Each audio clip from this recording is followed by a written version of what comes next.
Okay. What is going on, LBHT crew B? What is going on? Well, as you know, as we discussed earlier, it's going to be a real quick one because it is NBA Finals night. Yeah, the according alien to B, we have about arrived. we have about 12 minutes of the show. So I mean, so don't waste it. I'm saying quick. Don't waste it. Very excited for these finals. It's crazy because I talked about it early in the season. I had lost interest in basketball altogether because of how much tanking has taken place. You know, like you had about 20 teams trying to tank. Mm-hmm. You know, and it's just like this isn't watchable. Yeah. But you've been maintaining like, don't worry, wait until the playoffs. NBA playoffs is something completely different, and the playoffs as a whole has been great. Yeah. And the conference finals, well, the Western Conference Finals was a treat. If they can get these refs to tighten up, basketball will be back. Yeah, for sure. They still have to fix the tanking problem. That's still an issue, but we'll get more into that on an overtime show. But we are going to get into the finals talk a little bit later on in the show. Should be a pretty entertaining matchup, you know. So we'll get into that. But yes, y'all, it is Wednesday. Happy Wednesday. Hope your week is going well, but if not, hopefully it gets better starting right now. We are streaming live on YouTube, Twitch, and Facebook. So wherever you're watching us, make sure you hit that like button, follow, subscribe, all that good stuff. If you're listening to the audio form of this, we put this out on Thursday at noon. So we hope you're enjoying your lunch break. Make sure you leave a 5-star review. Who do we have here? Who is here early? Dance fans in the house. What's going on, Dance fan? So good evening, fellas. Good evening to you, Dance fan. Big boy's in the house. What's up, big boy? Good evening. Our guy Noah is here. What's up, Noah? Appreciate you. You got RJ Trap. Salute. Just Aloe. Salute. Yes. DDSQ. What's going on? We got Wayne Drummond. Good evening. Pay the bills. Salute. Michael Akins. Good evening. Big Reg. What's good, Big Reg? Good to see you. Good to see you. Pay the bill says Spurs in 5. Okay. All right. We got Luke 99K. Says, he says except for OKC. Listen, they're a great team. They're competitive. Like the flopping, yes, that's tough. That's what I mean. Sure. The refs got to tighten up on that. The rules are on the books already to prevent that. You have to call it. Like you can't have teams out there doing that. Yeah. Oh my bad. Yeah, they taking advantage of how the system is, but yeah, it's that's tough to watch for sure. Urban, what's good, Urban? Said, what's up, y'all? Hope everyone is good. Let's get it. LBHT, what's the word on Brodny on the morning show? Let's make it happen, chat. Take that down. B, they loved it. Urban, disgusting. They loved it. They were so happy to see you. So, you know what they said, less is more and absence makes the heart grow fonder. So don't expect it again. That was way too early. But you had a great time and you gave them some extra time. They always love extra time. Well, I know I thought that y'all normally go for about an hour and a half because I see the emails every now and then, and I was like, oh, it was like, when I check it, I assume you just stopped. And then Hendo was like, no, that was way longer than we normally go. I'm like, why didn't you say something? No, I gotta get to work. It's like sometimes because it's an ongoing joke. They love throwing the donations at the end to keep me, to make me late for work. Yeah. But I try to give them about 45 minutes. 45 minutes, to an hour. Yeah, but closer to 45 minutes. Depends on what I got going on. But yes, if I don't have to work that day, then we'll go a little bit longer. No, not most days. I work most days. Yes, somebody here doesn't have to go to work. No, my friend. But not this guy. They are working us 8 full hours every day now. It is obscene. It is obscene. You have to work a full day. Don DeJuan, what's good? Good to see you, Don DeJuan. Matt D, salute. What's up, Matt? Michael Hawthorne says, what up, gentlemen? Happy NBA Finals. Thank you. Happy NBA Finals to you. Ferris, what's good, Ferris? And shout out to all the Knicks fans out there. He says, I guess pay the bills won't be able to pay the bills after he loses that bet. Okay, all right, let's go. Man. I'm pulling for you, fans. I hope they win it for you. Our guy Bazel, What's up, Bazel? What's good? Good to see you, man. We got Game Too Easy. He says team stressing y'all out and seeing new strands of gray on your faces. No. This is kids. Usually, you know what? Usually, my hair is cut down really low. It's still cut low, but I usually, it's damn near balls. You don't see it as much, but this has been here for a while. All right, like I'm not, like I don't do like Hendo and trick y'all thinking that I'm 20. Okay, Hendo ain't he's not younger than us, right? He's not in his 30s. Okay, he's an old head, but that's why he keeps everything shaved down and he puts a little beanie on. He tricks y'all. Easy out here acting like his team's not in a pitch battle between Michael Penix and Tua Tagovailoa to be the leader of the franchise. Ain't nobody stressed over here, bro. No, this is years of raising kids that did this. I would still have some color in my beard if that weren't the case. But listen, gray's a color. Don't let him gaslight you like that. Good. Who else we got in here? We got God's favorite. Salute, Ty Riggs. What's good? What's good? Tom DeVon says Fair's crashing out at 6:45 a.m. is my favorite part of the week. Yeah, sometimes he goes on a little rant. Sometimes. Luke K wants to know, will it be better for the NBA if the Knicks win the finals? No, I think Wembanyama is the next thing, right? You had it went Jordan and then LeBron and now Wembanyama. Actually, you know what? I do actually, you know what? No, it will be better because then they can sell the narrative of these young Spurs getting their hearts broken and having to come back next year, and the Knicks, they've got right now they've got a good shot at getting back again next year. The East is pretty weak. They're a very good team, so they can kind of sell that rematch. So it probably would be better. I think, but you know what though, because like you said, they have a shot at getting back next year. Maybe they make some adjustments and bring in somebody like a Giannis or whatever, and that could be like that could be like a rivalry. You know what I mean?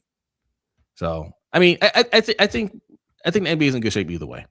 Yeah, I think they're in good shape either way. Nitro, oh God, the Wonder Kid Show. What's good? Says thank you for the super chat. Says tell Brodny I got my eye on him. All right. Good to see you. Kobe, what's good, Kobe? Good to see you. Salute.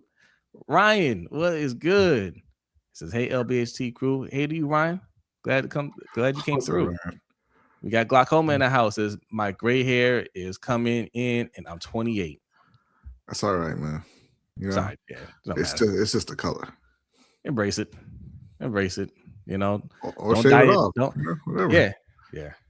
Yeah, like I just didn't get around to cut my hair. I've been too tired this week, but when I cut my hair, it does. I can see the difference, but I don't care that much. Or move the turkey, Or move the turkey. Well, they don't see what they got for you. Well, that's you don't know. You don't know what they got over there. Like Japan's regrowing teeth. Like we don't know. Yes. Did you hear about that? Oh, that's overtime. Yeah, that's overtime. Yes, Japan figured out a way to regrow teeth, and this is not implants or anything. That's amazing. Mm-hmm. That's amazing. It's not. They say it's close to hitting the market. They talking about. Jeez. And somebody pointed out, meanwhile, the American system doesn't believe that dental care should be part of your health care. Right.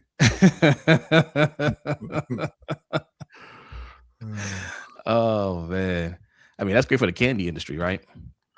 Absolutely, it's great for me. Absolutely, not so great for Dennis. DDSQ, thank you very much. He says NBA tanking is overblown. Meanwhile, over half the teams in the NFL haven't been trying to win for decades. It's continued apparently. Thank you very much, DDSQ. Go ahead and put the rest of your comment in. Yes, put the rest of it in there. Stretch, I see you in here, Stretch. I agree with him. Wow. It's fine. It's distinguished. right? Yes.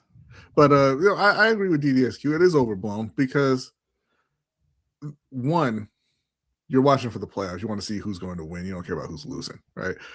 There's 29 losers every year in the NBA. 31 losers every year in the NFL. Blah blah blah. But the NBA are the ones who made tanking this big a deal to begin with. With your lottery system and everything, you just invited more teams to tank. If you would just have a draft, you wouldn't have this issue. Yeah. Even with the proposed rule change, it's like nothing's different. You're still gonna have the same amount of teams try to tank. Yeah, it's gonna look a little different how they try to tank, but they're still gonna have the same amount of teams. It's gonna be at least 15 teams trying to tank. Yeah, Kobe, thank you very much for the super chat. He says, "I love my people. Here's a black code: YCBIOOBYCBB." We're not gonna. Huh? Oh, this is a popular thing on social media. Yeah. Like, I don't know. I don't know. If I think about it for a second, I might be able to get it. If you know what that is, put it in. You know what I love about these, right? You'll see these on Instagram a lot or TikTok. They'll be like, "Oh, if you're born in the 80s, you know what this is." And I'm like, it's always somebody that's like 19 posting these. Yeah. And I'm like, you don't know what that means.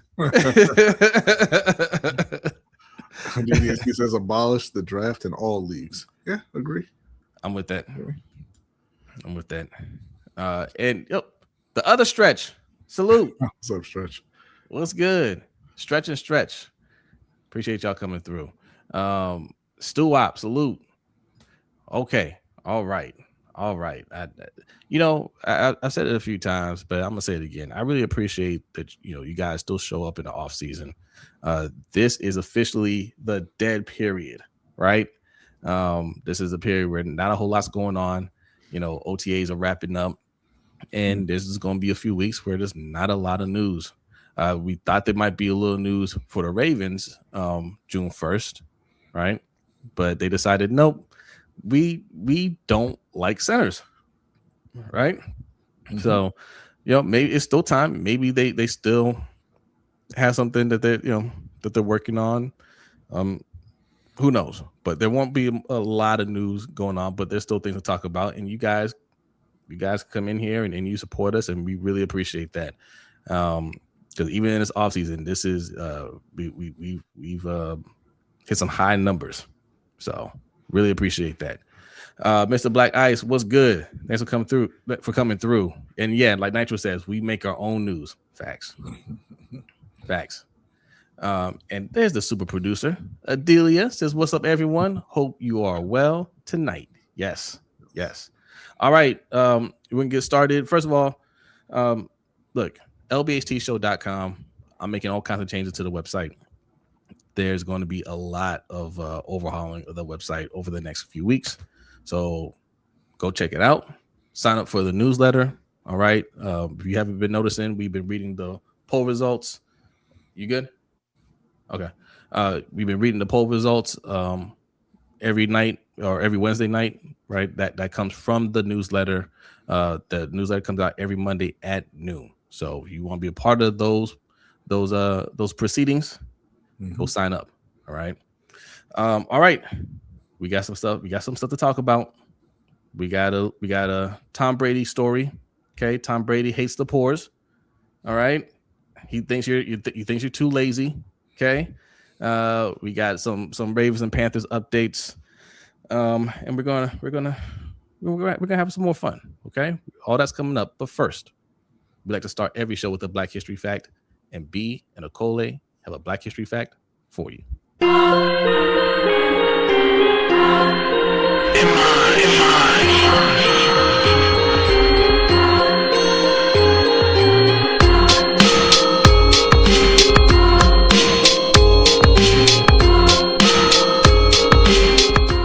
This week on the LBHT Black History Fact, the Ocoee Election Day massacre grew out of months of rising tension in central Florida, where black residents had been working hard to register voters despite intimidation, poll taxes, and open threats from white supremacist groups.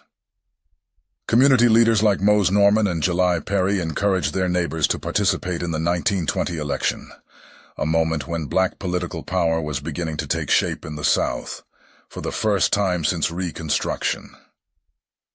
Their efforts collided with a surge of Ku Klux Klan activity and a white community determined to keep the polls segregated. On Election Day, Norman attempted to vote and was turned away. When rumors spread that he had returned armed, white anger escalated quickly. Local authorities deputized white residents, and a mob formed with the stated goal of arresting Norman and Perry. That mob descended on July Perry's home, where they believed Norman was hiding. A gunfight broke out, leaving 2 white men dead and Perry wounded. The mob captured Perry, took him to Orlando, and lynched him. In Ocoee, white mobs swept through the black community, burning homes, churches, and businesses, and killing an unknown number of black residents. Estimates range from a few dozen to as many as 80. Survivors fled into the night, many never returning. Within a decade, Ocoee had been transformed into a sundown town, with only 2 black residents recorded in the 1930 census. In the aftermath, black families lost land, homes, and generational wealth, often through coerced sales or outright seizure. The massacre sent a chilling message across Florida, suppressing black political participation for decades. For most of the 20th century, the event was deliberately omitted from local histories and school curricula, effectively erasing it from public memory. Only in recent years has the state formally acknowledged the massacre, added it to educational standards, and begun memorializing the victims. The Ocoee tragedy stands as one of the clearest examples of how racial violence was used to destroy black communities and silence black political power in the Jim Crow era.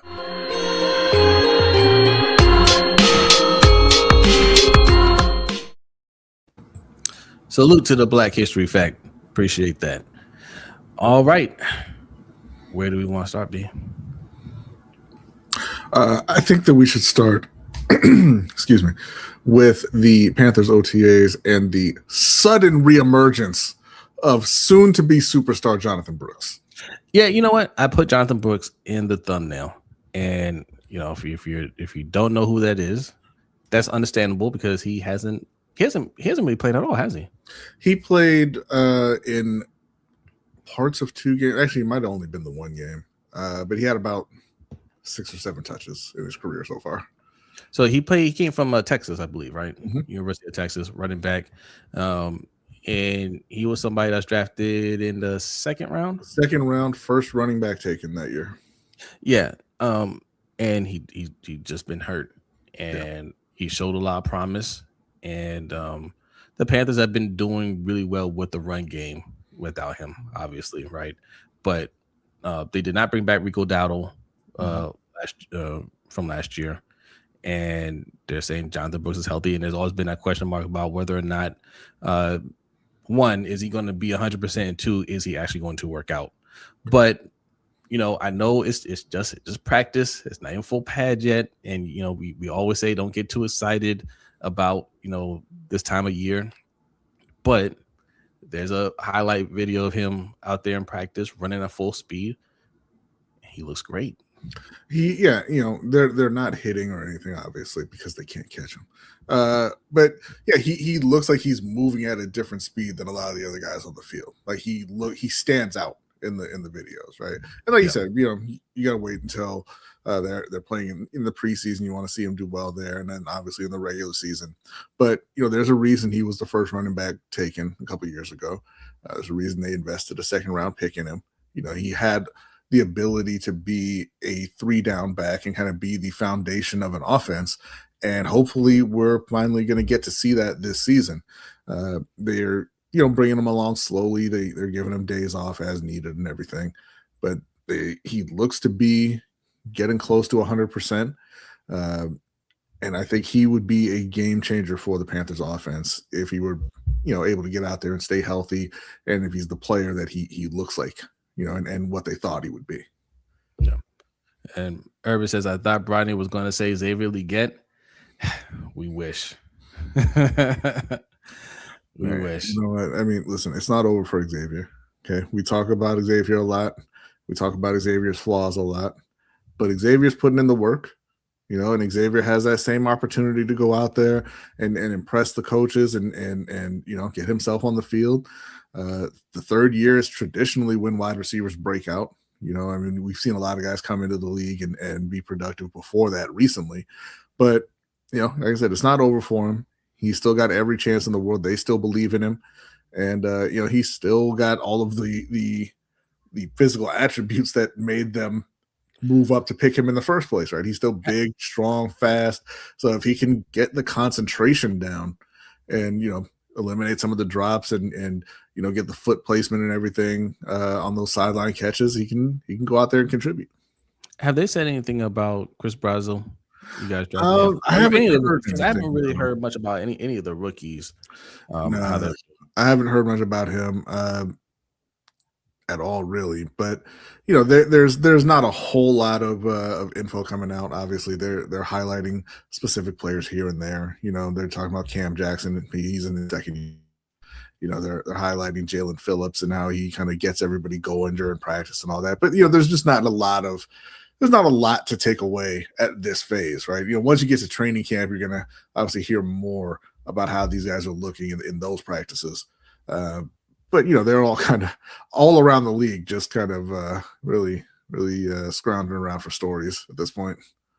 Yeah, and look, like you said, not a whole lot to go off of in terms of practices and whatnot. But there were some major stories this week, right? Myles Garrett getting traded, and you're able to talk about it on the morning show. I talked about it a little bit on the morning show, but look, for those that didn't get to see the morning shows, what are your thoughts on the Myles Garrett trade to the Rams? It's like we talked about it when they refused to trade him to the Eagles. Anytime you do that, you're going to eventually trade him, and you're going to get less. And they did. Yep. The Eagles offered him 3 first-round picks. And they ended up trading him for Jared Verse, a first, a second, and a third, and not all in the same draft in consecutive years.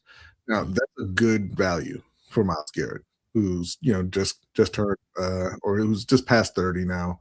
He is obviously one of the greatest defensive players ever, but you're never going to get equal value for those kind of players. So they got a good young pass rusher in Jared Verse, who is cheap, under contract for the next couple of years, and then a first, second, and third. Like that's a great return. It just does, it doesn't feel as good when you could have had 3 first-round picks.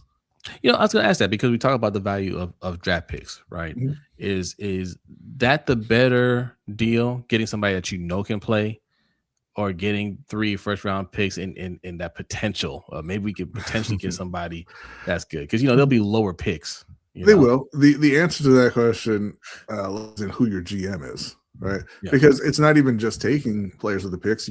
As you see, you can get really good established players for picks. NFL teams love first-round picks. AJ Brown just went for a first-round pick. So if you get 3 first-round picks, that's not even necessarily saying that you have to use all of them. You can go out and get young, talented players for those first-round picks. But like I said, I think they did well overall in getting Jared Verse, who was himself a first pick a couple of years ago. They got a first in next year's draft, a second in 2028, and a third in 2029. So, listen, Myles Garrett is more valuable to just about every other team than the Cleveland Browns. The Cleveland Browns had him for, what's it been, 8-9 years or whatever it's been now. They literally went 0-16 with Myles Garrett on the roster, right? He won Defensive Player of the Year and had broke the sack record last year, and they won 5 games. He doesn't bring anything to that franchise, really. We actually talked about this on one of our episodes, and I clipped it as a short. And listen, Browns fans were not happy with us, because basically what we said was it was after one of his games where he had 4 or 5 sacks, right? Mm-hmm. And they still lost. And we were basically saying, yes, he's a great player, But for the Browns, the best thing he could do for them is be traded for draft picks so they could start, building up that team. What up, coach? Right? And they didn't want to hear, oh, you're crazy. Oh, they're never going to trade him. Oh, he's too good. This and that. All right. Well, he just got traded. Yeah. Okay. Because as great as he is, thank you, TC. Thank you, TC. I appreciate the super chat. As great, and we appreciate you too. But as great as Myles Garrett is, he doesn't impact the team enough to carry them to even a playoffs. Yeah. Right? Like that position can't do that. Quarterbacks can. Mm-hmm. But edge rushers can't do that. And he's one of the best in the game. He is the best in the game. Yeah, he's one of the best ever at that position. Yeah. And they won 5 games with him winning Defensive Player of the Year and breaking the sack record. So they had to find a way. They had to find a way to get a quarterback. Yeah. Right. Yeah. Like, and they with the Rams, by the way. They had Aaron Donald, one of the best D tackles of all time, and did nothing for his whole career until they got a quarterback. Yep. And then he makes the difference to put you over the top at that point. But you have to be close for those guys to make that difference. Yeah. So I think this is a win-win for both of them. The Rams, listen, this is what it looks like when you're trying to win a championship. They got Myles Garrett, and that's not all of it. Now they're trying to convince Aaron Donald to come out of retirement. And typically it's like a guy coming out of retirement. What's he going to do? Listen, Aaron Donald, I think, still got it. I think he's been in shape this entire time. Yeah. I think he can show up to training camp ready to go. I'm kind of scared that he is going to show up. I think he is. I think he's going to. I think he's going to show up, and that's going to be a problem. Yeah, having Myles Garrett, Aaron Donald, and Byron Young on the other side is a big problem for most teams.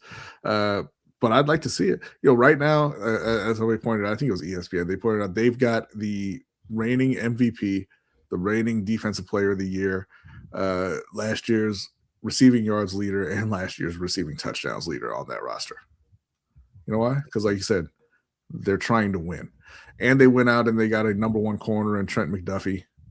They are all in on winning right now. Facts. Cousin Davon, what's good? Thanks for coming through. Because you know why? I'm sorry. Because Matt Stafford has 1 or 2 years left. Who cares what happens after that? Right. You try to win while you have him. Because listen, they might like Ty Simpson. Obviously, they use that first-round pick on him. He's the only first-round pick drafted by the Rams on the Rams roster right now, by the way. But you don't know what Ty Simpson is. You don't know how good he's going to be. You know how good Matt Stafford is, and you know what you can do with him right now. So you go all in on supporting Matt Stafford and building that team around him and trying to make, cash in as many Lombardis as you can until he quits. Yeah, no, that's exactly it. That's exactly it. Ferris says you gotta convince you don't have to convince Aaron, you gotta convince Erica. I guess that's his wife. Aaron, unlike Tom, loves his wife. So, and I'm glad because I was gonna say that, listen, if he wants to come back, he's going to come back. It's not gonna be anybody else's decision.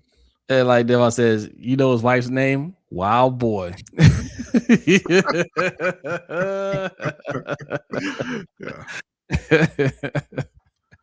So we'll see. But they are making moves that say, hey, we're trying to win now.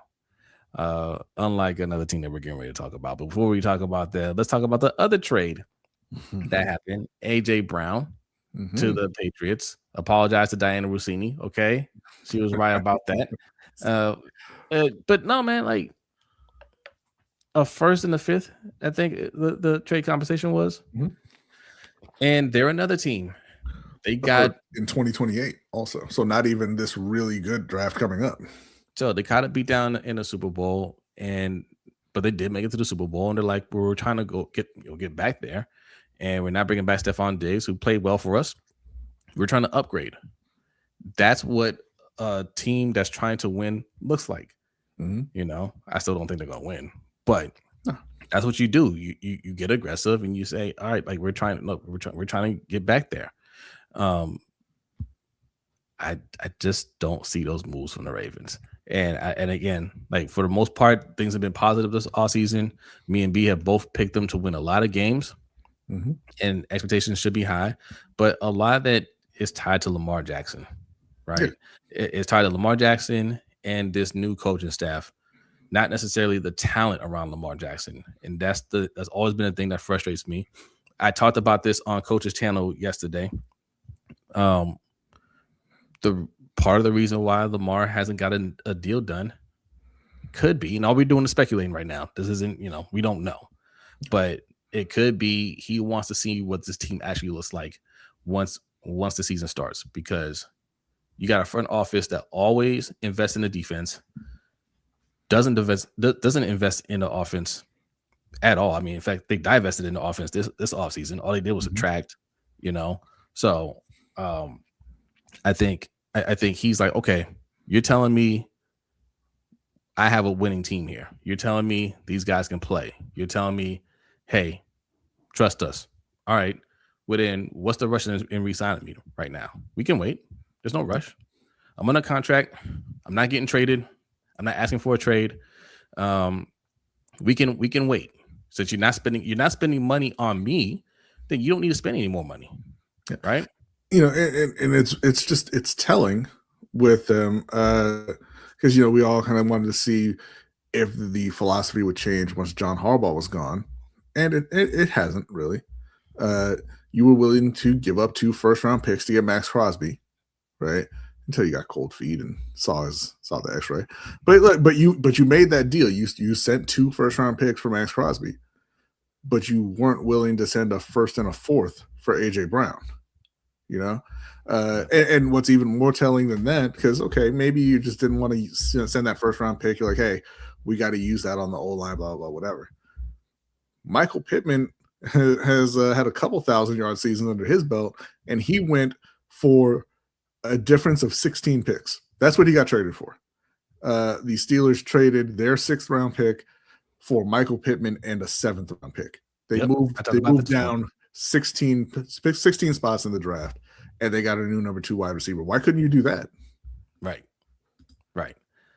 Hey, thank you, Coach, for being a member for 2 months. Since Diana had that inside info. Should have read that before I brought it up, Coach. Hey, you know what? However she got it, I don't care. Right? That's not breaking any law. Edmund, good evening. Thanks for coming through. Praveen's in the house, says watching the NBA Finals. All right, Praveen, it's on you now. You got to, huh?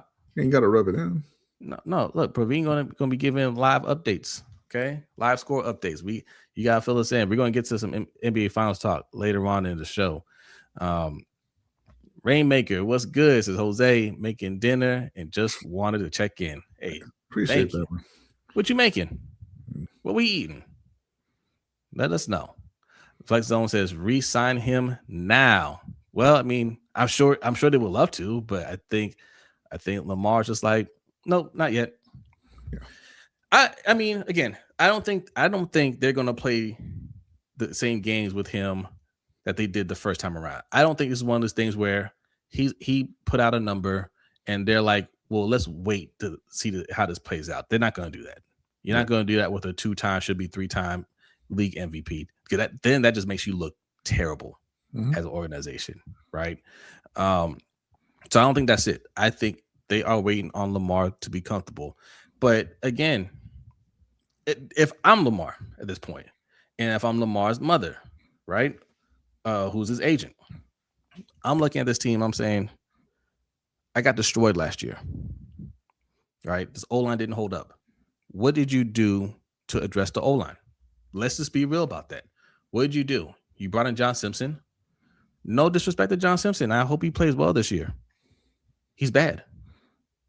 He had his and even if he was good, he's coming off his worst season as an O lineman, as an offensive, as a left guard or right guard, right? You let Tyler Linderbaum walk, and you don't actually have an answer at center. I don't want to hear this guessing. Oh, well, it could be Corey Bullock. It could be Danny Pinter, right? It could be Javon Gwynn. That means you don't have a center. Yeah. And I love the Venga pick, but he's a rookie. Mm-hmm. We don't know what we have in Ronnie Stanley moving forward. We don't really know what we have in Roger Rosengarten moving forward. So there's a lot of question marks, and they didn't do much to address that, but they wanted to go out there and spend 2 first-round picks on Max Crosby. Yeah. And then when that trade fell through, they're like, oh, well, let's get Trey Hendrickson. Mm-hmm. You're not putting the focus on Lamar. You still have, we just talked about AJ Brown getting traded for a future first-round pick, right? And a 5th-round pick. But we're sitting here talking about, are we going to pay Zay Flowers? Yeah. Is Rashad Bateman going to still be a Raven? You know what I'm saying? Yeah. And then can these 3rd and 4th round rookies make an impact? Mm-hmm. It's a different conversation that we're having than teams that have been to the Super Bowl and won a Super Bowl recently. Different conversation. So if I'm Lamar Jackson, I'm looking at that and I'm like, okay, you don't want to make the investment in me. You don't need my money. You don't need my cap space to make these moves. I'm not going to give you money to invest on the other side of the ball that doesn't help me. Right. So I'll hold on to it until y'all get it. Or if you do get it right, then cool. I trust y'all. Y'all making the right moves, and I'll let you run the team the way you want to run it. But if I'm getting lit up again this year, if my wide receiver core isn't great, it's still just Zay Flowers out there, then we need to have a conversation this offseason about what you're going to do to fix that. And there's no reason that it should be that way, right? Because Stephon Diggs is just walking around. Yeah. He's looking for a team. Like, so if the answer to the question is, hey, we didn't trade for AJ Brown because we're going to sign Stephon Diggs, that's perfectly fine. But you have to do it. And the reality is, like, the way that you've run the team over the last, 9 years, nobody has any faith that you're actually going to do it. Yeah. The way they do business now, like even now, if they sign Stephon Diggs right now, I'm still like, you didn't do your job, because you're only signing him because he's what's left over after everybody has made their calls and signed who they wanted to sign. That's who's left over, and you're waiting until he has no other options, and he could take the cheapest deal, right? Mm-hmm. Like you didn't go get him because you actually want him. You're getting him because he's going to take a cheap deal. So you're just being cheap. You're not investing. So I don't give you kudos at this point for signing him. Yeah, not a lot of kudos. I mean, it's good that you do because you get a good wide receiver, but it's not planned. You know what I mean? Like, they don't have a plan for the offense. Mm-hmm. That's all I'm saying. Yeah, and to be fair, they do that on defense at times too, right? Because hey, we brought in DJ Reader. We'll sign him later. No, because somebody else is going to sign him now. Like, you needed him. Why didn't you just pull the trigger? Right. You're too conservative on that kind of stuff, which is why it was shocking when they actually went out and made the deal for Max Crosby, and then they backed out of that because conservative. Yeah. And I'm not even saying that they were wrong for backing out of the Max Crosby deal, but I mean, that's what it is, right? Mm-hmm. Like, you got scared and you said, "Oh, take that risk." Don DeWan says a healthy Tyreek, though. I wouldn't be mad at that either. I think there's more risk there because back to what he was. He hasn't really performed like Tyreek. Now, he looked like he still had it, when he was healthy, but obviously, you add into it and they just weren't able to get on the same page and all that. But I mean, his knee exploded. Yeah. So if you sign him now, I wouldn't, that's a player you're hoping will be closer to being Tyreek Hill in the postseason. But I'm not expecting him to be that beginning of the off season, right? So listen, me and Hendo said this: get them both. Get Tyreek Hill and Stephon Diggs. Tyreek Hill can, he can take his time getting ramped up. Stephon Diggs is a year removed from his knee injury. Mm-hmm. He played well last year, and I think he'll be a lot more explosive this year. And he showed you last year that he still got it, right? Yeah. So that's the move to make. And I don't care about the off-field stuff. These guys that we're talking about aren't long-term fixtures here, right? We're talking about a year, maybe 2-year deal, and they're just here to help us win a Super Bowl, and then they're moving on. And we have 2 wide receivers that we're trying to develop. So that gives them time to develop while we're still trying to win. That's a plan. That's how you do it. Not let's go let's go hit up the clearance rack and see what's left over, and then see if we can get somebody. Well, and that's what, like you said, that's what it is at this point, especially with Tyreek Hill, because you'll be able to get Tyreek Hill for a very cheap deal with a lot of incentives, like Carolina did with Rasheed Walker, because he has the injury. There's a lot of questions, and he's not going to want to sign a long-term deal with his value at the lowest it's ever been. He's going to sign a 1-year prove-it deal somewhere. And then he'll come back and show that he's still Tyreek, and then he'll sign a big deal next offseason, hopefully for him, right? So, like, with either one of those guys, that's really what they're kind of doing. You're still bargain bin shopping. It's just this year, bargain bin has a couple of really talented wide receivers in it, but they still haven't even made those moves. So, right. Coach says we got a center, but y'all don't want him to play center. But we have a person that can play center. If we're talking about Wenger, yeah, he could probably play center. But I want him to play what he's great at. Yeah, why would you want him to play center? Right, like because like I said, like all these ideas, like some of these might work. Like we could end up with a pretty solid O-line at the end of the day. But at this point, it's because we got lucky, right? Mm-hmm. Like you can't have all these question marks about the O-line and say it's going to be fine, right? Especially coming off the season that we came off of. They were awful. Yeah, they were awful. And what did you really do? Wenger is definitely an upgrade. I'll say that. That's definitely an upgrade. That's a great upgrade. But you downgraded at center, right? You downgraded at center.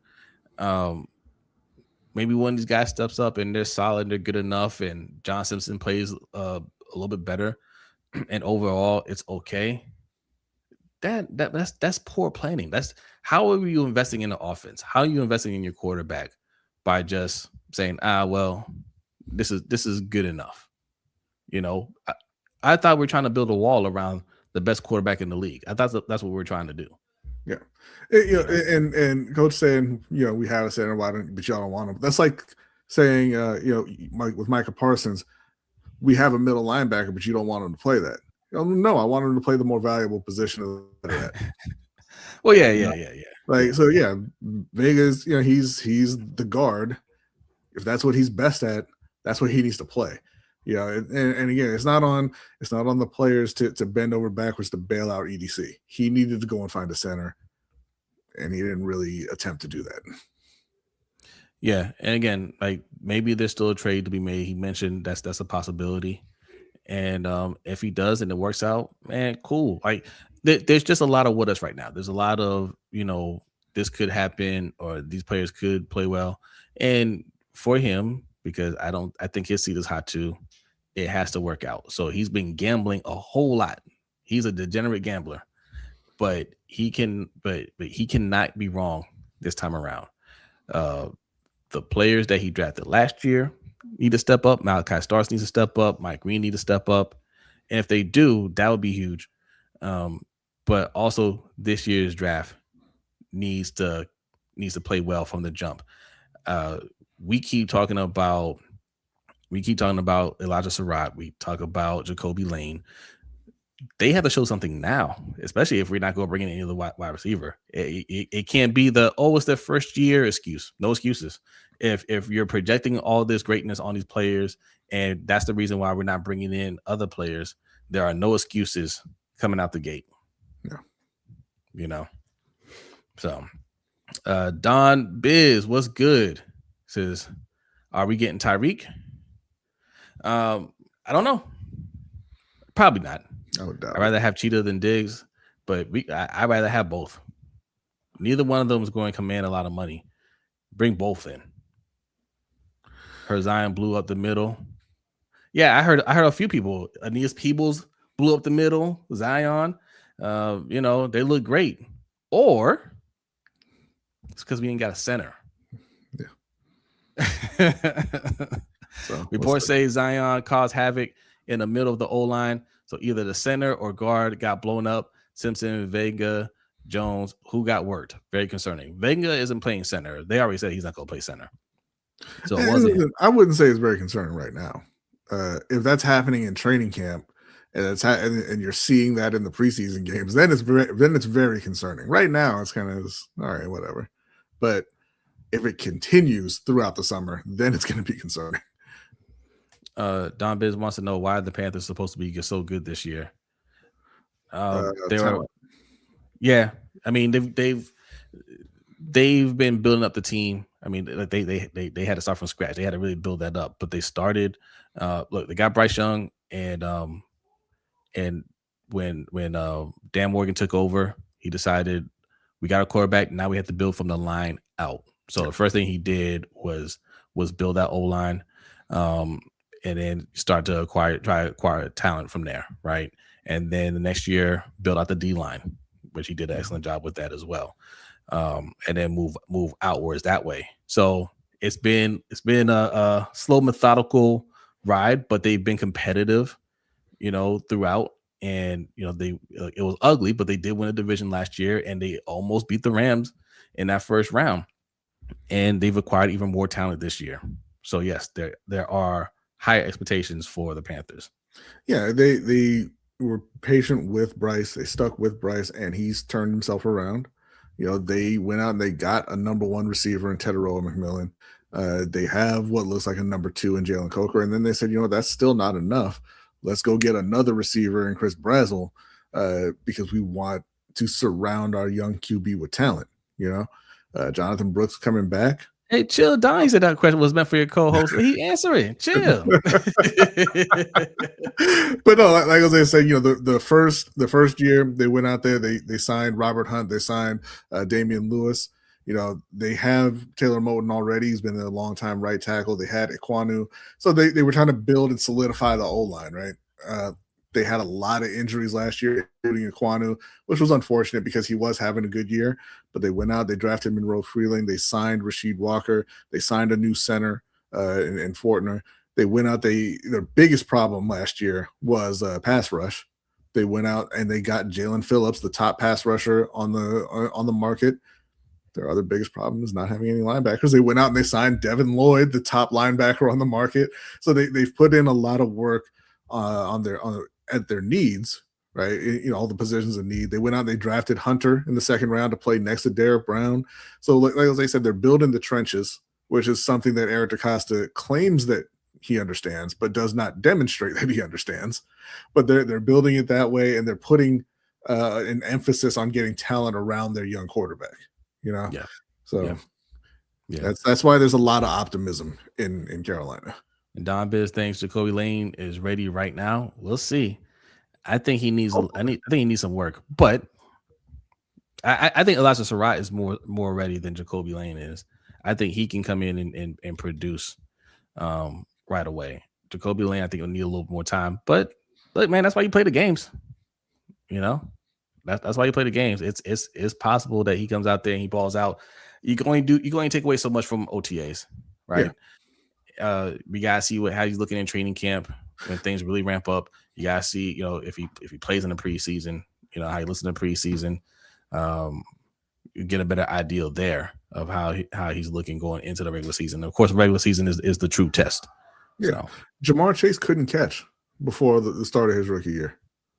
Like, people were it was lead stories on ESPN about, man, they got a bust in Jamar Chase because he had dropped 5 or 6 passes. He just wasn't catching anything, and then he went out and had an incredible rookie season. They kept on harping on him, talking about the difference in the size of the NFL ball and the college football, and they're like, "Oh my God, this guy's gonna be a bust." No, that wasn't the case. That wasn't the case. Jay, what's good? It says Lamar could thrive behind our second string O-line, let alone his starters. Yeah, because Jay's is a Panthers fan. listen, again, you guys don't like me harping on the center position, but it's not act like it's nothing, right? Like centers matter. Centers matter. And yes, the Panthers have heavily invested in their O-line. It's paying dividends. So, all right. We got a super chat from Kobe. Oh, you got it. Thank you, Kobe. Thank you very much. Kobe says we should think about getting. No, you shouldn't. You should not think about getting Keyshawn Boutte. And so I want to talk. I not go into it, but like he the stories he's looking for a trade after they brought in AJ Brown. Why? Who else? They let Stephon Diggs go. Right. So go out there and win a starting job and get some targets, bro. Like, are you that scared of AJ Brown being there? Wait, he thinks he's supposed to be the man. Yeah, so go be That's the what man. it is. Go be the like man. You're cool with Stephon Diggs there. You're cool, but now, but when Diggs left, you thought, okay, it's my turn. I'm gonna show out, and then they brought in AJ Brown, but you can still be the man. Yeah, go be the man. If that's what you think you are, go be the man. Yeah. And no, I don't. Because ain't nobody trading for you. Yeah. No. If that's the trade that we end up making, I will be pretty upset. Zeke Hokage salute, says Jose and Brodny. What's good, Unks and everyone? What's good with you? They better not make a move like that. EDC, look, there was an article that went out from Bleacher Report where they're grading the offseason moves, and they gave EDC a pretty low grade. Now that all the moves had been pretty much wrapped up, we might make one more move.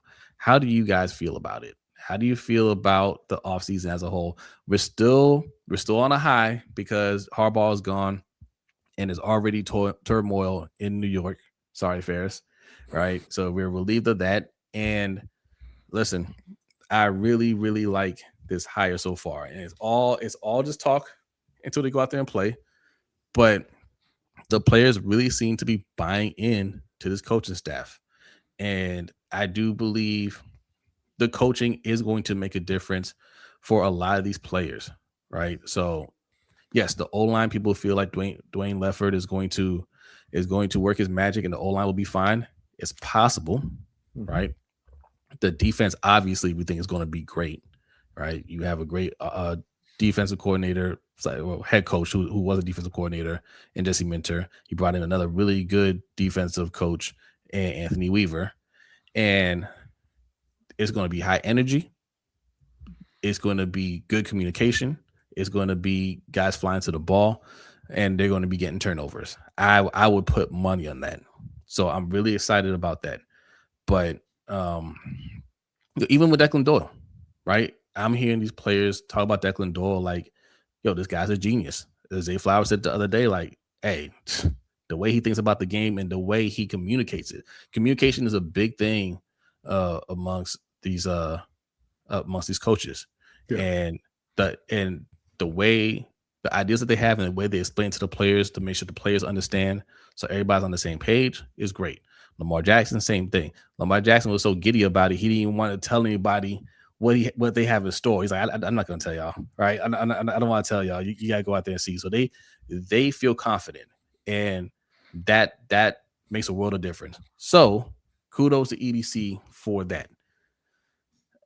But everything else, disaster, man. Disaster. Like Tyler Linderbaum thing, I'm just gonna stay on that. He squandered that all the way through. And I don't want to hear about $27 million. Had we paid it right now, they wouldn't even be right now, it wouldn't even be a discussion. It would just be our O-line is looking solid, right? Because we know we got a good center. We're pretty confident we got a good guard, excellent guard in Venga. And then you could say the rest of this is going to fall into place, you know. But we didn't do that. And then we showed that we were willing to risk it all for Max Crosby, and then backed out of that, and then said, okay, now get Trey Henderson, spend all your money on Trey Henderson, and then you don't extend Lamar. And then you go in the draft, you don't get a center in the draft, right? Venga is really good. You get points for that. And, the rest of these players we'll see. There's a lot of potential. So I think overall he did a solid job with the draft. Drafted a punter, don't like that. But, draft was cool. But the second wave of free agency, which is happening now, I don't see you doing enough. I think I give him a C. I'm probably going to stick with a C. What do you guys think in the chat? If you're grading him right now, what would you grade? Oh, my bad. They're putting him in there already. Kobe says C. Big Boy says D minus. You graded twice. Kobe says B minus, factoring in coaching decision. Okay, got you. What's up, Joey? Appreciate you. Thank you. What say you guys? What say y'all? D, I believe, was the grade that Bleacher Report gave. I'm giving him a C. And yes, the coaching part that factors in, because I think with I'll say this, great quarterback and a great coaching staff can cover up a lot of flaws. Yeah, you agree, B? Always do. They always do. And in terms of, excuse me. Thank you, Adelia. You can vote right there. So 1 for A, 2 for B, 3 for C, D, 4 for D or worse. The problem with looking to Dwayne Ledford to fix the O-line is that these coaches had to have talent to work with. Yeah. Like Bill Callahan, he's always been thought of as a really good O-line coach. He was the O-line coach in Tennessee last year. They were awful. Oh, I'm sorry. Sure, you're not allowed to vote. Let's remove the Suge's vote. Okay. I was like, go ahead, B. But no, that's nothing. He's always been thought of as a really good O-line coach. O-line coach in Tennessee, they were awful, right? He's the O-line coach in Atlanta now, so you would expect him to be, have a better outcome. So you can't just look at a coach and be like, man, this guy's got a great reputation, blah blah blah. We're gonna have him come in here and fix this part of our team. And Baltimore's tried that a couple times. They tried it with the pass rush doctor, right? The rush doctor didn't work. They tried it with the wide receiver specialist. Didn't work. You have to have talent for these guys to coach up.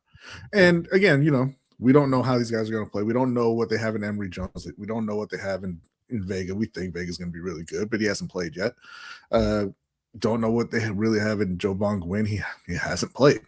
So It's tough to look at their offseason, from that perspective and say, man, they did a good job. Because when you really think about it, yeah, okay, you brought in Trey Hendrickson, you got Zion, the people are happy about those moves. Looks like they did fairly well on defense overall, right? But then you look at the offensive side of the ball and you lost Isaiah Likely, you lost Charlie Kolar, you lost Keaton Mitchell, you lost DeAndre Hopkins, you let go of your one starting guard from last season, and you did nothing to really enhance any of those areas. You drafted a couple tight ends. We'll see how they work out. But you didn't. You drafted a couple wide receivers in the middle rounds. We'll see how they work out. But nothing proven in any of those areas.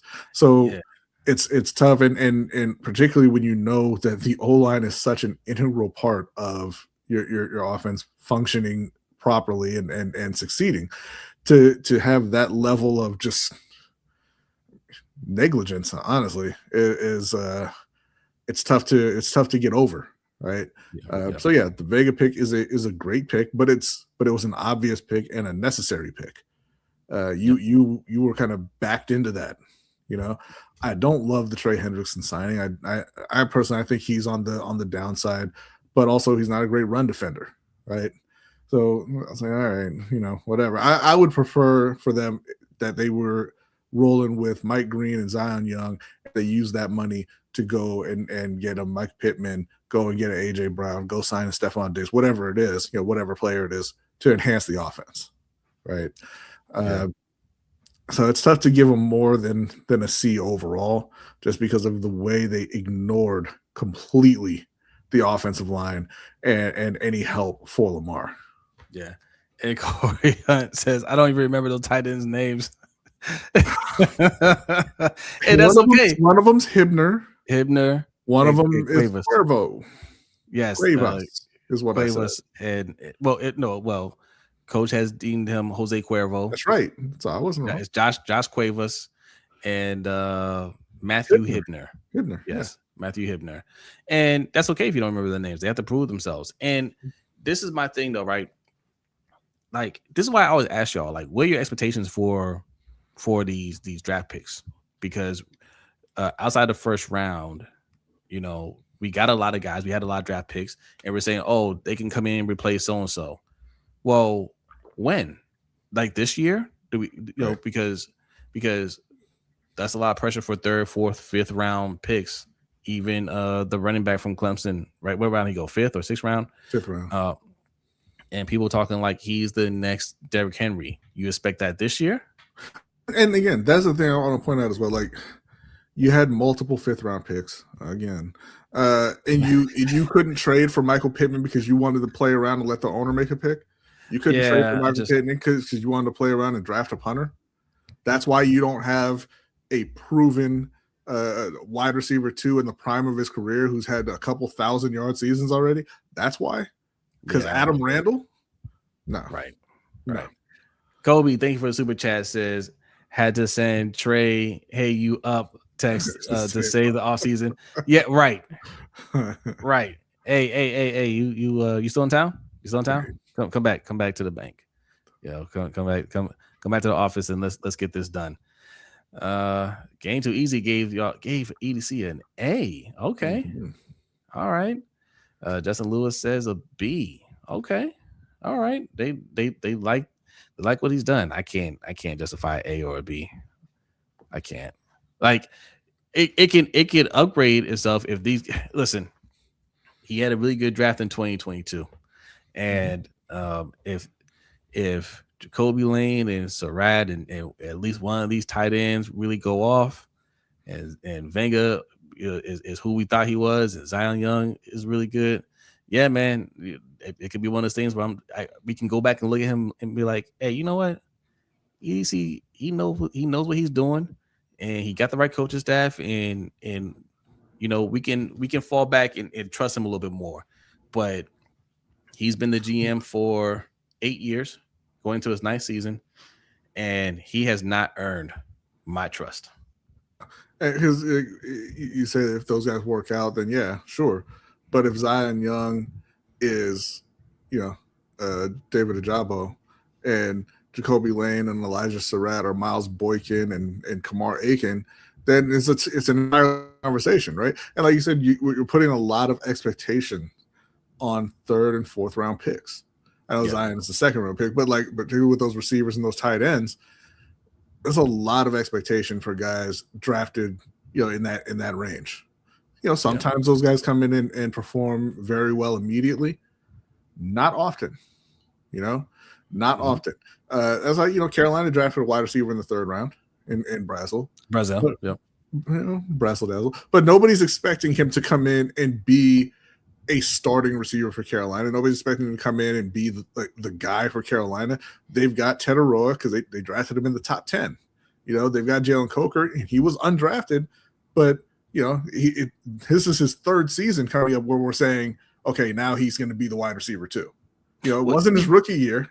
It wasn't his 2nd year. It's his 3rd year, Yeah. This is the quote right here from God's favorite. If, then A. Yeah. Yes. Yeah. That's too many. It's too many ifs. And listen, you cannot have. You can. Anything's possible, but it's not good to have all of those questions in one unit. Because like I said, you don't really know what Ronnie Stanley has left after John, ran him into the ground for all those years. You don't really know what you have in Roger Rosengarten moving forward. I mean, he's played okay up to this point, but not to the point where you're comfortable. And then you got no idea for the other 3 positions. Like, take out your feelings, because I have a good feeling about some of these players, and I have a good feeling about the season overall. So does B. So don't get it twisted. Don't think that we don't feel good about the team overall. But what can you say for certain? Like, Do you if like take your feelings out of it? Do you know if we have a good offensive line unit? Do you know that? No. Do you know if we have a good wide receiver core? Zay Flowers is excellent. Mm-hmm. Everybody else, I mean, look, it could be Bateman comeback season, could be Jacoby Lane season, Elijah Surratt, a lot could be. But do you know that we have a good wide receiver core? They have to go out there and prove it.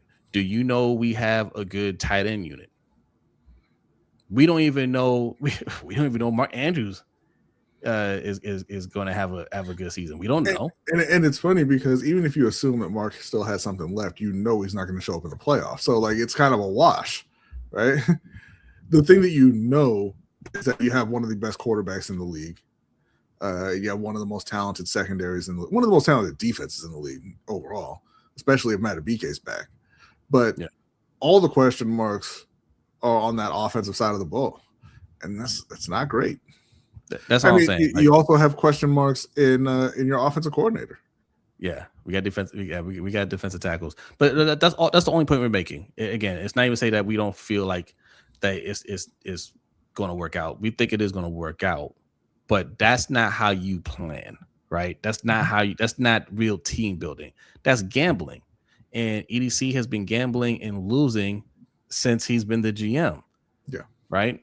So like he needs to stop doing that. That's how he gets burned.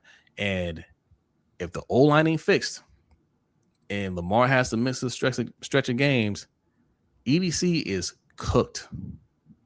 He is cooked, right? Like that was the one thing he had to get right this season. It was that O-line, and he didn't put a lot of work into that O-line. Yeah. So he better be right on these moves, like all of them. Right. Osman, what's good? He says, if the owner drafts a running back, it means he does not understand the importance of protecting Lamar. Well, I mean, with those late picks, you're not looking for the answer on the O-line. I'm going to disagree a little bit. I'm going to disagree a little bit because you do find good quality centers in those rounds because they're not highly valued. You know, great prospects go super high, obviously, with Linderbaum. But no centers went in the first round this year. They went in the like mid to late second was where the first centers came off the board, and a lot of the centers that people like started coming off on day 3. That's kind of where those guys go. So, but I mean, when you have 17 of the 32 picks in the whatever, give the owner one for running back, right? But that's what I'm saying. Like, I don't look at that and say, oh, the owner doesn't care. Like, the owner didn't scout all of these players. He scouted one. Right, like he's got a one that he really liked, and he did his homework, and he's like, that's the guy I want to pick. And they put a pick to the side, say, okay, this is a good round, go ahead and draft him here, right? But he's trusting EDC to do the rest of the stuff. Yeah, I'm sure if he scouted a center, that we would have gotten a center.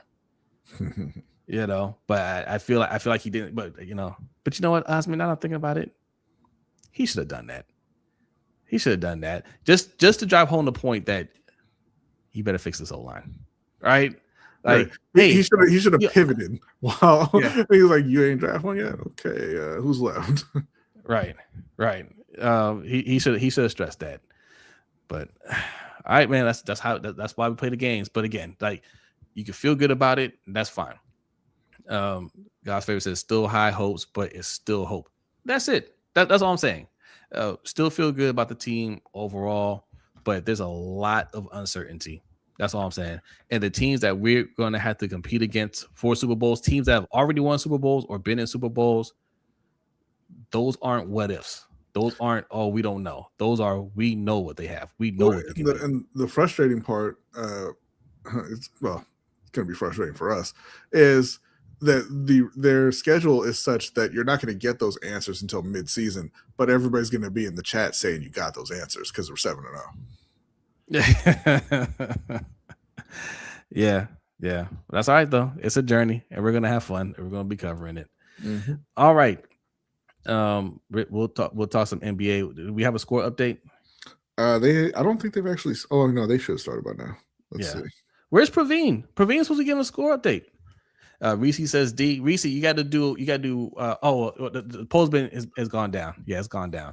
But Reese says D. Okay. Knicks 14, Spurs 11. Okay. With 5 minutes left in the first. Knicks are up. They're up. Stop the count. The Knicks are up 14-11. All right. Thank you, Whiplash, for the score update. I appreciate that. Okay. Listen, y'all. This is our ad spot right here. Okay. We used to do this all the time. A word from our sponsors. Ourselves. All right. Patreon.com/LBHTShow. All right. That's where you can find the overtime show.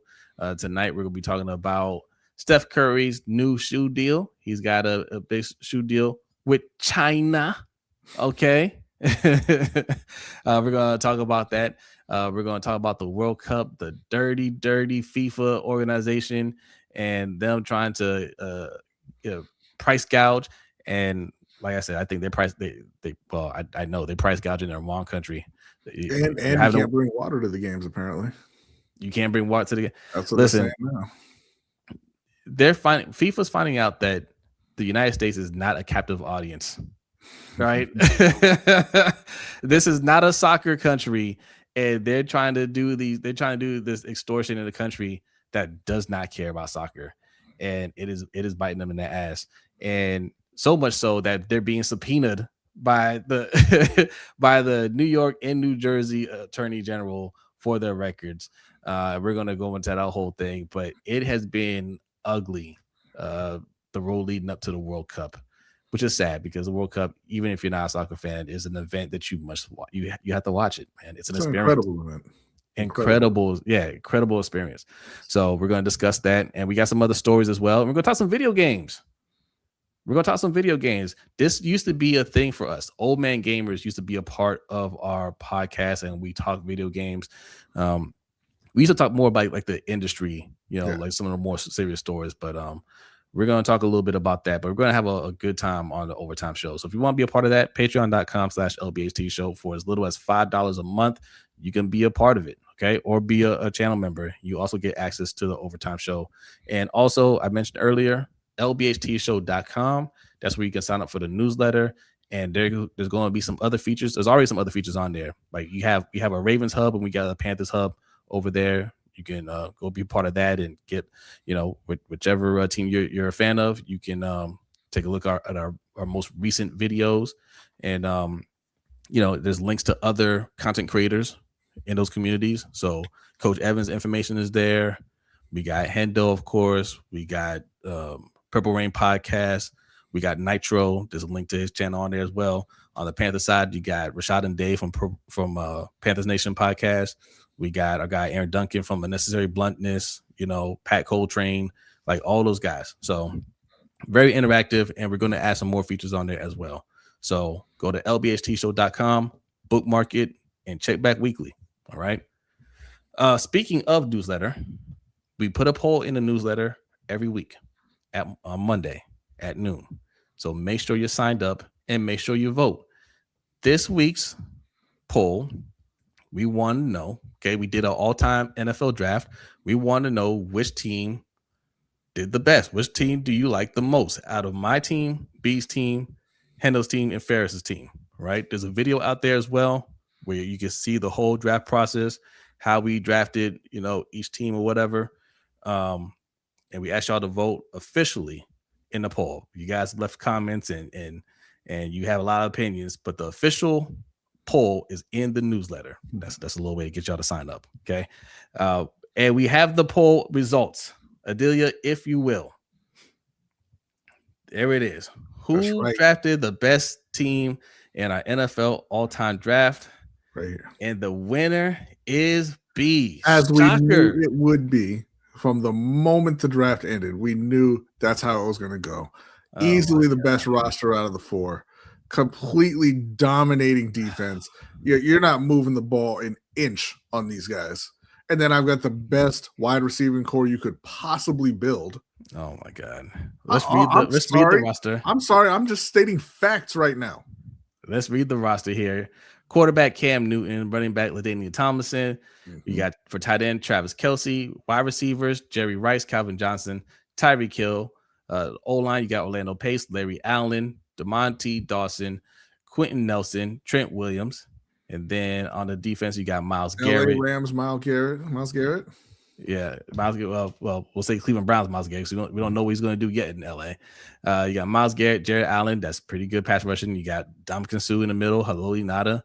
Linebackers, you got Ray Lewis, Luke Kuechly, and then you got Eric Allen, Deion Sanders, Darrell Revis as your corners. And then safeties, you got Earl Thomas and Brian Dawkins. Listen, I'll say this: none of these teams are bad, right? These are all-time greats. I mean, one of them is. Listen, but it depends on what you're playing in.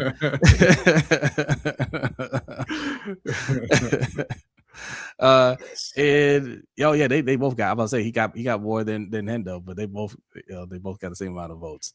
So my team came in second, but look, this is why you guys vote. Okay, this is why you're supposed to vote.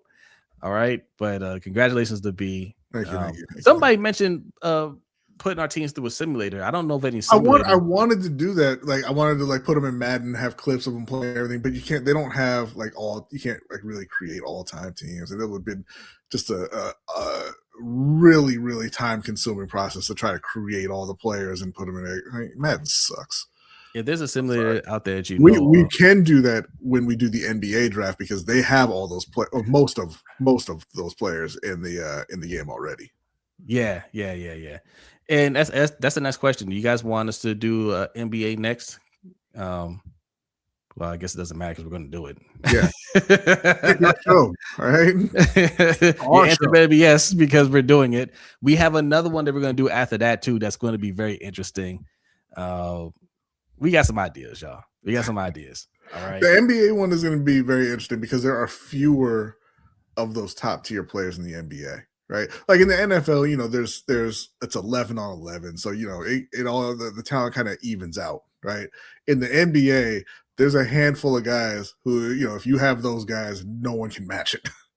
Yeah. So, all right, this is we're gonna have some fun with this. All right, do we want to tell the other one too? We can tell them what the other one we're planning. Sure. So the NBA is next, and after that, we're going to do a current draft. The players are in NFL right now. If we had to reset the league right now, and we're starting from scratch, every player is back in the player pool, and we're drafting. How would that go? Who would you draft? That's a real test of who the best is. People always be doing that. Oh yeah. Oh, he's this. He's that. Okay, well. You're on the clock. Pick him. Mm-hmm. They always argue with me about Jalen Hurts. I bet he don't get drafted. Well, not in the 14 draft, he's not. it'll be more than 4. We'll grab a couple of people. Okay. All right. We'll see. I know Suge wants to participate. Yeah. Okay. All right. We'll do it. All right. We'll go over to a court of public opinion, and then we'll do submitted questions, and then we'll hit up the overtime show.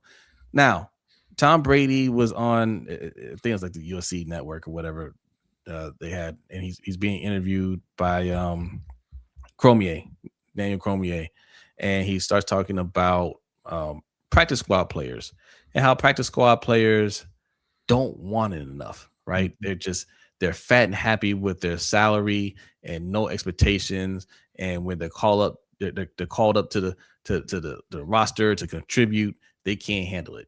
So let's watch this clip and see exactly from Tom. Hear exactly Tom's words of what he says. I learned this, again, over a period of years, but there's 53 guys on the active roster. And there's now 15 guys on the practice squad. So there's 68 players. But those practice squad players are important because if anybody on the active roster gets hurt, they can get elevated to the squad. Well, there was times where these 15 guys would do really well in practice. And they'd be practicing and you'd be like a scout team receiver. And I saw this happen a lot. These scout team receivers would come in and practice with, the scout team. And they'd do really well. And I'd be watching. I'm like, man, we got to get that guy. Like, let's get him up on offense. He's making a lot of plays. That's Darrell Revis he's getting open on. Like, we got to do something. Then all of a sudden, we're like, hey, man, you're doing really well. You got to come over here and deal with the pressure of succeeding now that you have expectation. And these guys are like, they weren't prepared for it. So whatever we saw in practice against where there was not a lot of pressure, now when they're put in a situation where there's an expectation for performance, they've never had to personally deal with that. And then they fail. And then what I realized was a lot of guys in those practice squads, they don't want to be elevated to the roster. They're very happy living this life where they could tell their family and friends, which I have no problem with that. Like, there's no problem. Like, you would just assume, though, that if you're on the practice squad, you'd want to be at the top. But the reality is a lot of guys don't want the pressure of dealing with top. Daniel Cormier is like, I'm going to sit here like, but I don't really believe what you're saying. Yeah, right? I don't want to, before we really get into it, I want to bring up the comment here. Tony, I don't believe cheaters. Right. I don't believe cheaters. Yeah. It's so ridiculous. But, he sells, it said in the background, champion mindset, right? He sells the TB12 method or whatever he calls it. And I was like, he's out here grifting a little bit because look, oh man, this guy did really well in practice. Oh, and he's never had to deal with pressure before. And I forget who it was on Twitter that brought it up. They're like, these are all guys who probably played in front of bigger crowds in college than they play in front of in the NFL. When you're like in the SEC and in those huge stadiums and college football is everything. Like, you can't get to the NFL with having never dealt with pressure. That doesn't even make any sense. Now, maybe,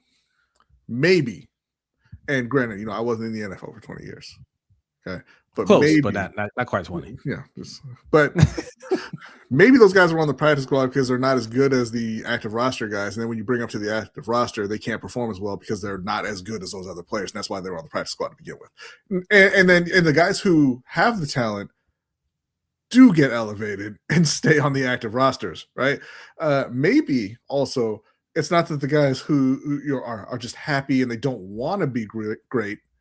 Maybe they've just learned to accept that they don't have that level of skill and they're just happy with their lives, being NFL players. And if they could be better, they would, but they've accepted the fact that they're not able to. Just quick update. Killer said 23 run by the Spurs. The score is now 27-17. Goodness gracious. All right. Thank you for the update. But yeah, no, just to piggyback on what B said. I mean, that just shows a complete lack of awareness from Tom Brady, who has a lot of awareness on the field. But that's what happens when you're speaking from a position of privilege, privilege, right? Like, he's a great player. He was good enough to make the roster, and he feels like, well, I was drafted late, and I worked my way up, and I made myself great. Why can't everybody else do it? Because not everybody's the same, and not everybody gets the same opportunities. Yeah. Right. He didn't work his way up. He got in because of injury, like he was talking about. Yeah. He didn't beat out Drew Bledsoe for that starting job. Yeah. His spleen exploded. Right. But no, I mean, he was on the roster at least. Yeah. And just to say, like, these guys don't want to, they're very comfortable being on the practice squad. I'm sorry. Is practice squad? Correct me if I'm wrong. Is that guaranteed money? Like, are they? Like, is that a multi-year guaranteed money deal? Because if that's the case, then I'm like, okay, maybe they say, okay, all I need to do is hit the practice squad, and as guaranteed 3 years, $300,000 a year, and that's a pretty good living. That's pretty good living, right? From what I understand, they can get cut anytime. Those contracts aren't guaranteed, so why would they be comfortable there? Right. It's the least comfortable place to be in the NFL. Practice squad players. Often Brunson's in the locker room. Oh no, that's not great. Barnes fell on his knee. Oh, like Barnes, like they put in Harrison already. Is that who you're talking about, or somebody else? Listen, wheel him back out there. I need to see a series, and if he's not out there, there is no series. Wheel him back out there. Listen, hey, I know basketball players don't like doing this, but we got a shot for you. All right, it's good. They say, find 10 wheelchairs. This is a different game now. What's Harrison Barnes doing on the court? That's what This I was early. wondering. But maybe just because it's close to the end of the quarter, they're just trying to spell All right, somebody. okay. Let's finish this. Let's finish this. Tom Brady is so guilty Or here. maybe Wembanyama whispered in his ear like he did Biyombo Yeah, the other day. he's like, hey, women, y'all turned into a mob boss over there. Good lord. All right. Tom Brady is guilty, y'all. Listen,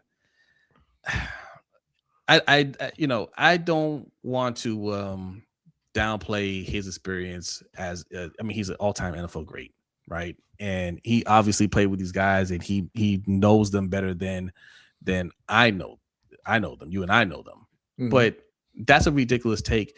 And he's only experienced practicing with 2 practice squad groups, one in New England and one in Tampa Bay. You can't speak for the rest of the league. You can't speak to how the rest of these players are. I've heard players talk about, how stressful it is to always not know, you don't know if you're going to make the cut. You don't know if they're going to cut you next week to bring in somebody else. Right. Yeah. And not even always having to travel. Not even because you did. It's just a matter of business. Hey, we need a spot. We like you, but we need the spot. Yeah. Then you always, during the season, you have to stay in shape. You have to be ready just to up and move, just to go someplace for a couple weeks and then get cut again, and they say, hey, keep your phone on. That's you're comfortable doing that? What are you talking about? About? So it's ridiculous. Like I said, he's trying to sell to that particular subset of male sports fans who believe you can just grit your way to greatness. Yeah, that's who he's trying to sell to. Yeah, and that group will always buy it because they're not very athletic. And it's the same group that said that thinks, oh, if I got on the same steroids as this person, I would kill it. Right. And then those people end up doing the enhanced Olympics and find out that no, I do in fact need talent to win.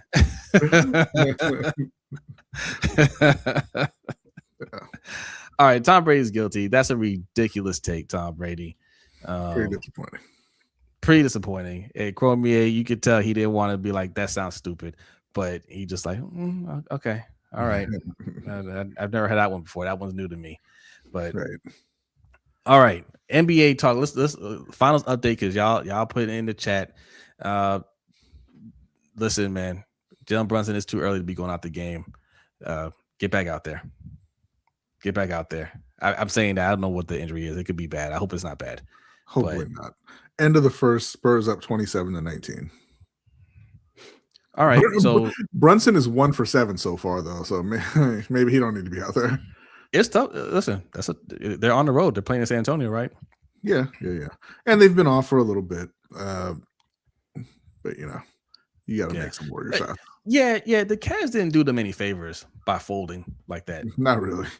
Because I think that does matter. Like you do get a little cold, and you played a series against a team that they just lay down for you, right? Yeah. And the Spurs are coming off a war, and they still have that mentality. Like, oh no, we gotta go out there and we gotta dominate. We gotta be. Because I don't buy into the rust thing because they haven't been off that long. They still know how to play basketball. It's fine. But they are, like you said, they are probably relaxed, and because they've had an easy month. They haven't lost in a month. Yeah, they've been blowing those teams out. And like I said, the Spurs have been in a very tight series against much better competition, and they're just keeping it rolling. But you can't come out and start off 1 for 7. But when we say these things, right? When we say like rust and relaxing things like that. No, like these are professionals. They are prepared to play, but it only takes just a small margin, just a little bit, right? One of these teams has a little bit more hustle that makes the world difference. Yeah, you know what I mean? Like they're so close in talent. It's those little things that give a team an edge. Adelia says Brunson initially stayed in the game, but then limped to the locker room. So I'm hoping it's not serious. Yeah. I don't even want to think about that. Okay, they opened up the second quarter, making a 3. It's 27-22 now. Okay, all right. Still a long game. Like these early leads don't mean a whole lot. So we'll see. Suge says I can't have the Knicks winning the NBA Finals. I won't be able to deal with Ferris. Hey, shout out to Ferris and my guy OTR Brandon, who is a huge Knicks fan, and we go back and forth because I'm a Nets fan, and he swore that the Knicks will win a title before the Nets. I said that won't happen, but this is the opportunity. And I'll tell you what, not just this year. Because we talked about it earlier. They could be back next year too. This could be a little rivalry. But I do feel like it's really only this year that they have an opportunity to win it. Like they could be back, but they're not gonna win it. After this is the year you have to beat Wembanyama. After that, it's over. It's over. They catching up though. They catching up. Tony says Spurs in 6. I picked Spurs in 6 too. I'm not gonna lie. All right, submit questions and we're gonna get up out of here. All right. Man, still 60 people in here, man. We've been going for an hour and a half and y'all still hanging out with us, man. Shout out to y'all. We appreciate y'all. We really appreciate y'all. Thank you. If you're new in here, hit that subscribe button. All right. Submit questions. What we got, B? From Game Too Easy, because I've probably asked already, but does EDC know what he's doing? Drake May in year 3 got AJ, and all it took was a first and a fifth. That with Rashad could have been a done deal. I'll say yes, but they just don't. It's just an ideological thing that they just don't really believe in offense like that. They just don't believe in making big acquisitions for the offense. So, yes, and thank you for getting us to 60 likes. Thank you, really appreciate that. I am going to say I'm starting to feel like no, he doesn't know. Because yes, it is a mentality, right? And look, Ozzy did similar things, and Ozzy would get things wrong, like he would miscalculate how much a player is going to make. Yeah. But Ozzy knew how to pivot and bring in somebody to help out. Yeah. Right. And when he invested in the defense, first of all, the defense were the stars. It was a different time, right? You didn't need a star quarterback. We never had a star quarterback. Not superstar quarterback. I mean, call Flacco or whatever, but the defense was a star of the team. Like they're the ones that were expected to carry the team, and he got defense. He got players that close out on the defensive side of the ball, right? If we were, I tell you what, those defenses, if we had a lead with 2 minutes left, the game's over. They're not giving up the lead, right? They're not even letting you get into field goal range. Like that's how locked down they were. We're up with 2 minutes left. You can just go to the locker room. You're done, right? We don't have that anymore. It's a different era, and we don't draft those type of players. And you can't have the same mentality and be wrong on your gambles and not know how to pivot, right? Yeah. So I'm going to say no. He doesn't know what he's doing because this is a year where he's on the hot seat. Right? We can say, hey, Harbaugh, influenced him before, and that's the reason why a lot of things happened. Okay, cool. But Harbaugh's gone now. You're running the show, and you're still making some of the same mistakes. Apparently, it looks that way now. But we could be wrong about these players. Like these players could be, they could be really nice. That's the beauty of it, right? All we can do is speculate right now, and listen, I'll be very happy if that's the case. And then I'll change my opinion. But right now, it does look like he doesn't quite know what to do.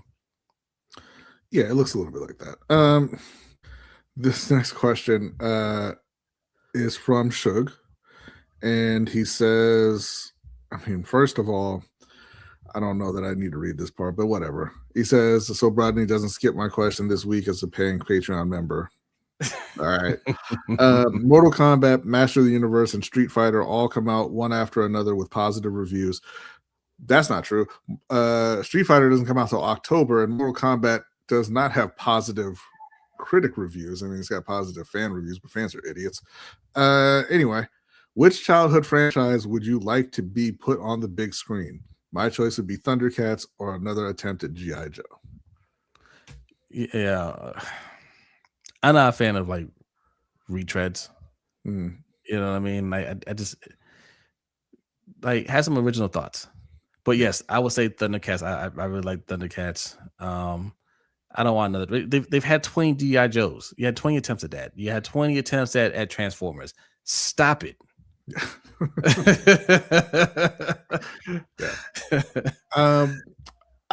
of the Voltron. That's why I say Voltron.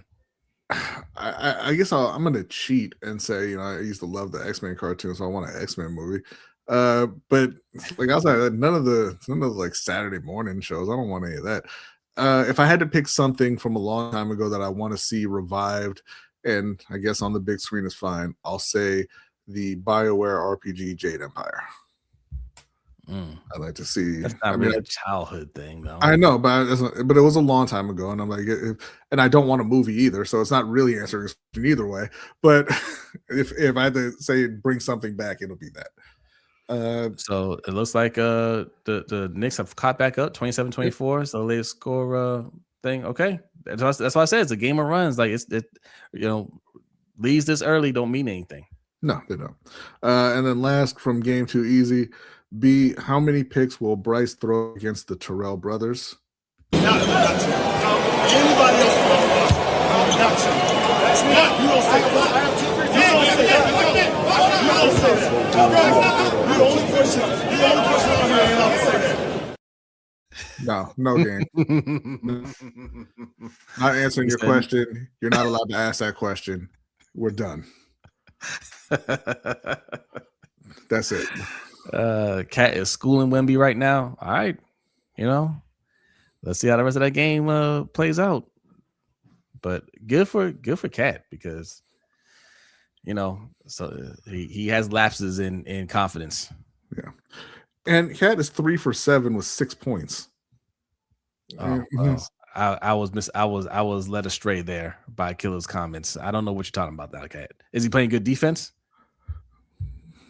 Maybe that's it. I don't know. But we're gonna, we will keep us updated on the overtime show, which is where we're gonna go next. His recent stretch, he is okay. It's still a long game. It's still a long game. In these last 2 minutes and 15 seconds, Cat is got them back in the game. 31-28 Spurs. Look, they right back in it. Has Jalen Brunson come back? We need an update. Has he come back yet? It doesn't look like it. This is I don't know to tell y'all. I don't even want to talk about it if he doesn't come back. We all know what it is, right? So we'll see. We'll see. All right, we're gonna wrap this show up. We're gonna go. Brunson's on the bench now. Is okay. He'll probably come back soon, but if they're on a run, there's no reason to put him in. Yeah. Okay. All right. This should be a good series, y'all. We'll see. Carl said it's Cat time now. When he's hot, you gotta let him cook. You gotta let him cook. All right, y'all. We're getting out of here. Come check us out on the overtime. Hang out with us. Give us some more score updates. We're gonna have some more topics to discuss. Well, real quick, breaking news: the Steelers have signed Darnell Washington, tight end, to a 4-year, $42 million extension. Okay. And again, since we didn't mention it earlier, if you are interested in joining the Dynasty League, we do have 2 spots open. You can hit us up basically anywhere or in the Discord. We'll send you the link to join, and then we'll get the draft scheduled. Yeah. And then we're gonna put out an explainer video of how Dynasty fantasy football works. So you guys understand the rules, you understand what's expected. All right. Okay, that's it. Adelia, are you ready? Adelia is ready. B, are you ready? Ready. B is ready. All right. Listen, the party isn't over. Patreon members, channel members, get ready. The overtime show is starting right now. Everybody else, have a great night, and we will see you next time. Peace.